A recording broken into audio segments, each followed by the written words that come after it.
ಹೇ hi darlings, ನೀವೇನಾದರೂ 10th ಮುಗಿಸಿ 10th basis ಮೇಲೆ ಜಾಬ್ಸನ್ನು ಹುಡುಕ್ತಿದ್ರೆ ಇದೀಗ ಕೋಆಪ್ರೇಟಿವ್ ಬ್ಯಾಂಕ್ ಲಿಮಿಟೆಡ್ನಲ್ಲಿ ಇದೀಗ ವೇಕೆನ್ಸೀಸ್ ಖಾಲಿ ಇದ್ದು P1 ಕ್ಲರ್ಕ್ ಅಸಿಸ್ಟೆಂಟ್ ಆಫೀಸರ್ನ ವಿವಿಧ ವೇಕೆನ್ಸೀಸ್ ಖಾಲಿ ಇರುತ್ತೆ. ಒಟ್ಟು ನಿಮಗೆ 104 ವೇಕೆನ್ಸೀಸ್ ಖಾಲಿ ಇದ್ದು ಯಾರೆಲ್ಲ ಇಂಟ್ರೆಸ್ಟ್ ಇರೋವಂಥವ್ರು ಈ ಒಂದು ಹುದ್ದೆಗೆ ಅಪ್ಲೈ ಮಾಡ್ಬೋದಾಗಿದೆ. ಅದಕ್ಕೆ ಮುಂಚೆ ನಮ್ಮ ಚಾನಲ್ ಯಾರೆಲ್ಲ ಹೊಸ ವೀಡಿಯೋ ನೋಡ್ತಿರೋ ಅಂಥವ್ರು ಪ್ಲೀಸ್ ನಮ್ಮ ಚಾನಲ್ ಸಬ್ಸ್ಕ್ರೈಬ್ ಮಾಡಿಕೊಂಡು ಸಪೋರ್ಟ್ ಮಾಡಿ. The Jamnagar district cooperative bank ಲಿಮಿಟೆಡ್ನಲ್ಲಿ ಇದೀಗ ವೇಕೆನ್ಸೀಸ್ ಖಾಲಿ ಇದ್ದು ವೇಕೆನ್ಸೀಸ್ ಬಂದು assistant officer IT, assistant officer companies, assistant officer treasury ಹಾಗೆ ಅಸಿಸ್ಟೆಂಟ್ ಆಫೀಸರ್ ಸ್ಟ್ಯಾಟಿಸ್ಟಿಕ್ಸ್ ಆ್ಯಂಡ್ ಮತ್ತು ಕ್ಲರ್ಕ್ ಹಾಗೆ P1 ವೇಕೆನ್ಸೀಸ್ ಖಾಲಿ ಇರುತ್ತೆ ನಿಮಗೆ. ಇನ್ನು ಈ ಒಂದು ವೇಕೆನ್ಸಿಗೆ ಅಪ್ಲೈ ಬೇಕಾಗಿರೋಂಥ ಕ್ವಾಲಿಫಿಕೇಷನ್ ಅಂತ ನೋಡೋದಾದರೆ ಮೊದಲನೇದಾಗಿ ಅಸಿಸ್ಟೆಂಟ್ ಆಫೀಸರ್ನ IT ಡಿಪಾರ್ಟ್ಮೆಂಟಲ್ಲಿ ಇದಕ್ಕೆ 1 ವೇಕೆನ್ಸಿ ಮಾತ್ರ ಖಾಲಿ ಇದೆ. ಇದಕ್ಕೆ ಗ್ರ್ಯಾಜುಯೇಷನ್ ಆಗಿರೋ ಸಾಕು ಈ ಒಂದು ಹುದ್ದೆಗೆ ಅಪ್ಲೈ ಮಾಡ್ಬೋದಾಗಿರುತ್ತೆ. ಹಾಗೆ ಇದ್ರ ಜೊತೆಗೆ ಎಕ್ಸ್ಪೀರಿಯೆನ್ಸ್ ಕೂಡ ಕೇಳ್ತಾಯಿದ್ದು ಮಿನಿಮಮ್ 7 ಇಯರ್ಸ್ ಮತ್ತು ಔಟ್ ಆಫ್ 5 ಇಯರ್ಸ್ ಬಂದು ಬ್ಯಾಂಕಿಂಗ್ ಅಥವಾ IT ಇಂಡಸ್ಟ್ರಿಯಲ್ಲಿ ನೀವು ವರ್ಕ್ ಮಾಡಿರಬೇಕಾಗುತ್ತೆ. ಹಾಗೆ ಒಂದು ಹುದ್ದೆಗೆ ಅಪ್ಲೈ ಮಾಡುವಂಥವ್ರಿಗೆ ಮಿನಿಮಮ್ 25 to 30 ಇಯರ್ಸ್ ಒಳಗಡೆ ಇರಬೇಕಾಗುತ್ತೆ ಅವರ ಏಜ್ ಬಂದು. ನೆಕ್ಸ್ಟ್ ಬಂದು ಅಸಿಸ್ಟೆಂಟ್ ಆಫೀಸರ್ನ ಕಂಪ್ಲೇನ್ಸ್ ಪೋಸ್ಟ್ನ ವೇಕೆನ್ಸೀಸ್ ಖಾಲಿದ್ದು ಕೂಡ 1 ವೇಕೆನ್ಸಿ ಮಾತ್ರ ಖಾಲಿ ಇರುತ್ತೆ. ಈ ಹುದ್ದೆಗೆ ಕೂಡ ಗ್ರ್ಯಾಜುಯೇಷನ್ ಅಥವಾ post graduation in commerce, finance, law ಅಥವಾ MBA ಫಿನಿಷ್ ಮಾಡಿರೋವಂಥವ್ರು ಈ ಹುದ್ದೆಗೆ ಅಪ್ಲೈ ಮಾಡ್ಬೋದಾಗಿರುತ್ತೆ. ಹಾಗೆ ಇದಕ್ಕೂ ಕೂಡ ಎಕ್ಸ್ಪೀರಿಯೆನ್ಸನ್ನು ಕೇಳ್ತಾಯಿದ್ದು, ಬಟ್ ಇದರಲ್ಲಿ ನಿಮಗೆ ಎಷ್ಟು ಇಯರ್ ಅಂತ ಮೆನ್ಷನ್ ಮಾಡಿರೋದಿಲ್ಲ, ಬಟ್ ಇದಕ್ಕೂ ಕೂಡ 1 or 2 ಇಯರ್ಸ್ ನಿಮಗೆ ಎಕ್ಸ್ಪೀರಿಯೆನ್ಸನ್ನು ಕೇಳ್ತಿರ್ತಾರೆ. ಹಾಗೆ ಇದ್ರ ಕೂಡ ರಿಲೆವೆಂಟ್ ಫೀಲ್ಡ್ನಲ್ಲಿ ನೀವು ಎಕ್ಸ್ಪೀರಿಯೆನ್ಸ್ ಇರಬೇಕಾಗುತ್ತೆ. ಇದಕ್ಕೂ ಕೂಡ ಏಜ್ ಲಿಮಿಟ್ ಬಂದು ಸೇಮ್ ಇರುತ್ತೆ ನಿಮಗೆ. ಇನ್ನು ಅಸಿಸ್ಟೆಂಟ್ ಆಫೀಸರ್ನ ಟ್ರೆಜರಿ ಡಿಪಾರ್ಟ್ಮೆಂಟ್ನಲ್ಲಿ 1 ವೇಕೆನ್ಸಿ ಖಾಲಿ ಇದ್ದು ಇದಕ್ಕೂ ಕೂಡ BCom, BBA, BSc, BA in economics ಅಥವಾ BSc ಮ್ಯಾಥ್ಸ್ ಅಥವಾ ಸ್ಟ್ಯಾಟಿಸ್ಟಿಕ್ಸ್ ಮುಗಿಸಿರೋವಂಥವ್ರು ಅಪ್ಲೈಯನ್ನು ಮಾಡ್ಬೋದಾಗಿರುತ್ತೆ. ಇದಕ್ಕೂ ಕೂಡ ಎಕ್ಸ್ಪೀರಿಯೆನ್ಸ್ ಬಂದು ರಿಲೆವೆಂಟ್ ಫೀಲ್ಡ್ನಲ್ಲಿ ನಿಮಗೆ ಎಕ್ಸ್ಪೀರಿಯೆನ್ಸ್ ಇರಬೇಕಾಗುತ್ತೆ. ಹಾಗೆ ಇದಕ್ಕೂ ಕೂಡ ಏಜ್ ಲಿಮಿಟ್ ಬಂದು 25 to 35 ಇಯರ್ಸ್ ಒಳಗಡೆ ಇರಬೇಕಾಗುತ್ತೆ. ಇನ್ನು ನೆಕ್ಸ್ಟ್ ಬಂದು ನಿಮಗೆ ಅಸಿಸ್ಟೆಂಟ್ ಆಫೀಸರ್ನ ಸ್ಟ್ಯಾಟಿಸ್ಟಿಕ್ಸ್ ಡಿಪಾರ್ಟ್ಮೆಂಟ್ನಲ್ಲಿ 1 ವೇಕೆನ್ಸಿ ಖಾಲಿ ಇದ್ದು ಈ ಒಂದು ಹುದ್ದೆಗೆ ಬ್ಯಾಚುಲರ್ ಡಿಗ್ರಿ ಅಥವಾ ಮಾಸ್ಟರ್ ಡಿಗ್ರಿ ಇನ್ ಕಾಮರ್ಸ್ ಅಥವಾ ಸ್ಟ್ಯಾಟಿಸ್ಟಿಕ್ಸ್ ಅಥವಾ ಮ್ಯಾಥಮೆಟಿಕ್ಸ್ ಅಥವಾ ಎಕನಾಮಿಕ್ಸ್ ಗ್ರ್ಯಾಜುಯೇಷನ್ ಮುಗಿಸಿರೋವಂಥವ್ರು ಈ ಒಂದು ವೇಕೆನ್ಸಿಗೆ ಅಪ್ಲೈ ಮಾಡ್ಬೋದು. ಅಂದರೆ ನೀವು ಸಿಂಗಲ್ ಡಿಗ್ರಿ ಆದರೂ ಆಗಿರಲಿ ಅಥವಾ ಡಬಲ್ ಡಿಗ್ರಿ ಆದರೂ ಆಗಿರಲಿ ಈ ಒಂದು ವೇಕೆನ್ಸಿಗೆ ಅಪ್ಲೈ ಮಾಡ್ಬೋದಾಗಿರುತ್ತೆ.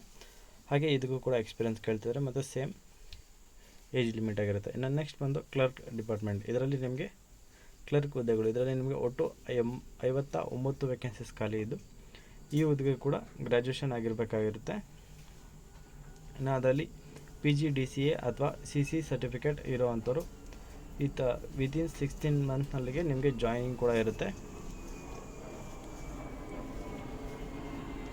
ಇನ್ನು ಈ ಒಂದು ಹುದ್ದೆಗೆ ನಿಮಗೆ ಯಾವುದೇ ಎಕ್ಸ್ಪೀರಿಯೆನ್ಸ್ನ ಅಗತ್ಯ ಇರೋದಿಲ್ಲ. ಇದರಲ್ಲಿ ಬಂದು ನಿಮಗೆ ಏಜ್ ಲಿಮಿಟ್ ಮಿನಿಮಮ್ 18 ವರ್ಷದಿಂದ ಮ್ಯಾಕ್ಸಿಮಮ್ 30 ವರ್ಷದ ಒಳಗಡೆ ಇರೋವಂಥವ್ರು ಎಲ್ಲರೂ ಕೂಡ ಅಪ್ಲೈ ಮಾಡ್ಬೋದಾಗಿರುತ್ತೆ. ಇನ್ನು ನೆಕ್ಸ್ಟ್ ಬಂದು ಕೊನೆಯದಾಗಿ P1 ವೇಕೆನ್ಸೀಸ್. ಇದರಲ್ಲಿ ನಿಮಗೆ 41 ವೇಕೆನ್ಸೀಸ್ ಖಾಲಿದ್ರೆ ಇದಕ್ಕೆ ಮಿನಿಮಮ್ 10th ಪಾಸ್ ಆಗಿರೋ ಕೂಡ ಸಾಕಾಗಿರುತ್ತೆ. ಇದರಲ್ಲಿ ಯಾವುದೇ ಪರ್ಸೆಂಟೇಜ್ ಕೂಡ ಚೆಕ್ ಮಾಡೋದು ಮತ್ತು ಎಕ್ಸ್ಪೀರಿಯೆನ್ಸ್ ಕೂಡ ಅಗತ್ಯ ಇರೋದಿಲ್ಲ. ಮಿನಿಮಮ್ 18ರಿಂದ ಮ್ಯಾಕ್ಸಿಮಮ್ 30 ಒಳಗಡೆ ಇರಬೇಕಾಗುತ್ತೆ. ಇದರಲ್ಲಿ ನಿಮಗೆ ಕ್ಲರ್ಕ್ ಆಗಿ P1 ಹೆಚ್ಚಿನ ವೇಕೆನ್ಸೀಸ್ ನೋಡ್ಬೋದಾಗಿರುತ್ತೆ. ಹಾಗೆ ಇದಕ್ಕೆ ಯಾವುದೇ ಎಕ್ಸ್ಪೀರಿಯೆನ್ಸ್ನ ಅಗತ್ಯ ಇರೋದಿಲ್ಲ. ಹಾಗೆ ಇದಕ್ಕೆ ನಿಮಗೆ ಏಜ್ ರಿಲ್ಯಾಕ್ಸೇಷನ್ ಕೂಡ ನೀಡ್ತಿದ್ದಾರೆ ಆ್ಯಸ್ ಪರ್ ಗೌರ್ಮೆಂಟ್ ರೂಲ್ಸ್ನ ಪ್ರಕಾರ ಮತ್ತು ನಿಮ್ಮ ಎಕ್ಸ್ಪೀರಿಯೆನ್ಸ್ನ ಆಧಾರದ ಮೇಲೆ ನಿಮ್ಮನ್ನು ಆಯ್ಕೆ ಮಾಡಲಾಗುತ್ತೆ. ಮತ್ತು ಫೀಲ್ಡ್ ಎಕ್ಸ್ಪೀರಿಯೆನ್ಸ್ ಯಾವ ರೀತಿ ಇರುತ್ತೋ ಅದ್ರ ಮೇಲೆ ನಿಮಗೆ ರಿಲ್ಯಾಕ್ಸೇಷನ್ ನೀಡ್ತಾರೆ. ಇನ್ನು ನೆಕ್ಸ್ಟ್ ಬಂದು ಇದಕ್ಕೆ ಇರುವಂಥ ಟರ್ಮ್ಸ್ ಆ್ಯಂಡ್ ಕಂಡೀಷನ್ಸ್ ನೋಡೋದಾದರೆ ಕೊಲಾಜಿಕಲ್ ಡೇಟ್ ಅಂದರೆ ನಿಮಗೆ ಡೇಟ್ನ ಅಂದರೆ ನಿಮ್ಮ ಡೇಟ್ ಆಫ್ ಬರ್ತ್ನ ಮಾರ್ಚ್ 31 ಒಳಗಡೆ ಅಲ್ಲಿವರೆಗೂ ಮಾತ್ರ ಕನ್ಸಿಡರ್ ಮಾಡಲಾಗುತ್ತೆ. ಇನ್ನು ಸ್ಟಾಫ್ ಕೋಟಾಸ್ ಬಂದು staff quota eligibility with application. ಇನ್ನು ನೆಕ್ಸ್ಟ್ ಬಂದು ನಿಮಗೆ ಸೆಲೆಕ್ಷನ್ ಪ್ರೊಸೆಸ್ ಬಂದು ಹೇಗಿರುತ್ತಪ್ಪ ಅಂದರೆ ನಿಮಗೆ ಶಾರ್ಟ್ ಲಿಸ್ಟ್ ಮಾಡ್ತಾರೆ. ನಿಮಗೆ ಅವ್ರು ಏನು ಎಲಿಜಿಬಿಲಿಟಿ ಮತ್ತು ಎಕ್ಸ್ಪೀರಿಯೆನ್ಸ್ನ ಆದಾದಮೇಲೆ ಶಾರ್ಟ್ ಲಿಸ್ಟ್ ಮಾಡ್ತಾರೆ. ಅದರ ಶಾರ್ಟ್ ಲಿಸ್ಟ್ ಆದಂಥವ್ರನ್ನ ರೈಟಿಂಗ್ ಎಕ್ಸಾಮಿನೇಷನ್ ಇರುತ್ತೆ ಮತ್ತು ಅದಾದಮೇಲೆ ಅದರಲ್ಲಿ ಚೆನ್ನಾಗಿ ಪರ್ಫಾರ್ಮೆನ್ಸ್ ಮಾಡಿದಂಥವ್ರನ್ನ ಅದರಲ್ಲಿ ಶಾರ್ಟ್ ಲಿಸ್ಟ್ ಮಾಡಿ ಅದು ನೆಕ್ಸ್ಟ್ ಬರೋವಂಥವ್ರನ್ನ ಇಂಟರ್ವ್ಯೂಗೆ ಕಾಲ್ ಮಾಡಲಾಗುತ್ತೆ. ಇನ್ನು ಕಮ್ಯುನಿಕೇಷನ್ ಬಂದು ಇನ್ನು ಈ ಒಂದು ಹುದ್ದೆಗೆ ಆನ್ಲೈನ್ ಮೂಲಕ ಮಾತ್ರ ಅಪ್ಲೈ ಮಾಡ್ಬೋದಾಗಿರುತ್ತೆ. ಯಾವುದೇ ಆಫ್ಲೈನ್ ಮೂಲಕ ಅಪ್ಲೈ ಮಾಡೋದು ಆಗೋದಿಲ್ಲ. ಮತ್ತು all correspondence exam will be interview. ಹಾಗೆ ಈ ಒಂದು ಹುದ್ದೆಗೆ ಕರೆಸ್ಪಾಂಡೆನ್ಸಿ ಮಾಡಿರೋವಂಥವ್ರು ಕೂಡ ಅಪ್ಲೈನ ಮಾಡ್ಬೋದಾಗಿರುತ್ತೆ. ಹಾಗೆ ಈ ಒಂದು ಹುದ್ದೆಗೆ ಯಾವುದೇ TAD ಅಲೌನ್ಸಸ್ ಇರೋದಿಲ್ಲ. ಅಂದರೆ ನೀವು ರೈಟಿಂಗ್ ಎಕ್ಸಾಮಿನೇಷನ್ಗೆ ಮತ್ತು ಇಂಟರ್ವ್ಯೂಗೆ ನಿಮ್ಮ ಓನ್ ಕಾಸ್ಟ್ನಲ್ಲಿ ನೀವು ಟ್ರಾವೆಲ್ ಮಾಡಬೇಕಾಗಿರುತ್ತೆ. ಇನ್ನು ಈ ಒಂದು ಹುದ್ದೆಗೆ ಅಪ್ಲೈ ಮಾಡುವಂಥವ್ರು www.jamnagar.dccb.bank.in ಈ ಒಂದು ಅಫಿಷಿಯಲ್ ವೆಬ್ಸೈಟ್ನ ಮೂಲಕ ನೀವು ಅಪ್ಲೈನ ಮಾಡ್ಬೋದಾಗಿರುತ್ತೆ. ಅಪ್ಲೈ ಮಾಡುವಂಥ ಸಮಯದಲ್ಲಿ ನೆಸೆಸರಿ ಡಾಕ್ಯುಮೆಂಟ್ನ ಜೊತೆಗೆ ಸ್ಕ್ಯಾನ್ಡ್ ಡಾಕ್ಯುಮೆಂಟ್ನ ಜೊತೆಗೆ ನೀವು ಅಪ್ಲೈನ ಮಾಡಬೇಕಾಗಿದ್ದು, ನೀವು ಜೊತೆಗೆ ಅಪ್ಲಿಕೇಶನ್ ಫೀಸ್ನ ಕೂಡ ಪೇ ಮಾಡಬೇಕಾಗಿರುತ್ತೆ. ಅಪ್ಲಿಕೇಶನ್ ಫೀಸ್ ಬಂದು ₹500 ಅಮೌಂಟ್ ಆಗಿದೆ. ಇದು ನಾನ್ ರಿಫಂಡಬಲ್ ಅಮೌಂಟ್ ನಿಮ್ಗೆ ಇದಾಗಿರುತ್ತೆ. ಇನ್ನು ಇದನ್ನು ನೀವು ಅಪ್ಲಿಕೇಶನ್ ಫೀಸ್ನ ಆನ್ಲೈನ್ ಮೂಲಕ ಪೇ ಮಾಡ್ಬೋದಾಗಿದ್ದು, ಬಟ್ ನೀವೇನಪ್ಪ ಅಂತಂದರೆ ಬ್ಯಾಂಕ್ ಅಕೌಂಟ್ಗೆ ನೀವು ಪೇ ಮಾಡಬೇಕಾಗಿರುತ್ತೆ. ಅಕೌಂಟ್ ನಂಬರ್ ಮತ್ತು IFSC ಕೋಡ್ ಯೂಸ್ ಮಾಡಿಕೊಂಡು ಇಲ್ಲಿ ಕ್ಲಿಯರಾಗಿ ಇಲ್ಲಿ ಮೆನ್ಷನ್ ಮಾಡಿದರೆ ನೋಡಿ, ಅಕೌಂಟ್ ನಂಬರ್ ಮತ್ತು IFSC ಕೋಡ್ ಚೆಕ್ ಮಾಡಿಕೊಂಡು